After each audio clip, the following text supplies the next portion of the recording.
Cette actualité vous est présentée en collaboration avec Cryptost Research. Ayez un temps d'avance sur le marché crypto en rejoignant notre communauté premium. Ethereum, ETH, une semaine après Dankin, quel impact sur les frais des Layer 2? L'une des conséquences attendues de la mise à jour Dankin sur Ethereum, ETH, était la réduction des frais des Layer 2. Près de 10 jours après cette nouveauté, quelles sont nos premières observations?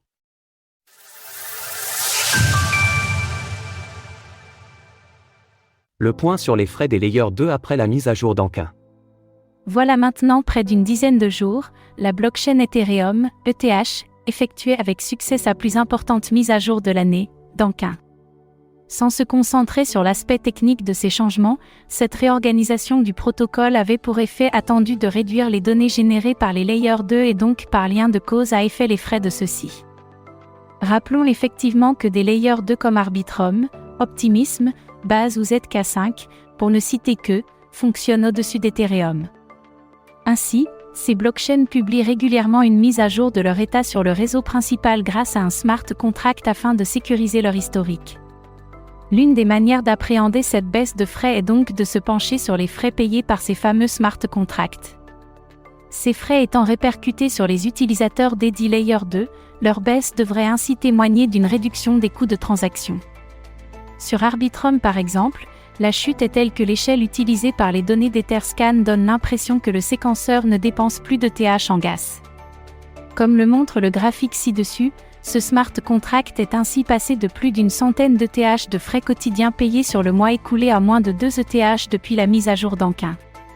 Les frais du côté des utilisateurs. De manière plus terre à terre, le phénomène décrit précédemment se répercute directement auprès des utilisateurs des différents Layer 2. À l'exception de Base, qui connaît des volumes records de transactions ces derniers jours, le coût médian d'une transaction est désormais régulièrement en dessous du centime de dollar. Parfois, ces mêmes coûts de transaction ont ainsi diminué de plus de 90%. En consommant moins de ressources, les Layer 2 pourraient indirectement participer à faire baisser les frais sur Ethereum, comme cela peut se faire ressentir depuis quelques jours.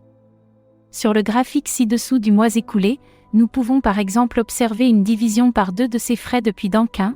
Toutefois, cette dernière constatation est à nuancer, car dans le même temps, le marché des crypto-monnaies a aussi corrigé, avec un ETH en baisse d'environ 12% depuis la mise à jour du réseau, ayant possiblement conduit à une baisse d'activité et pouvant de ce fait fausser les observations. Pour appuyer cette théorie, il faudra donc patienter de manière à avoir un historique plus long et observer les tendances dans différents environnements de marché. Source: Etherscan, DIN. Retrouvez toutes les actualités crypto sur le site cryptost.fr.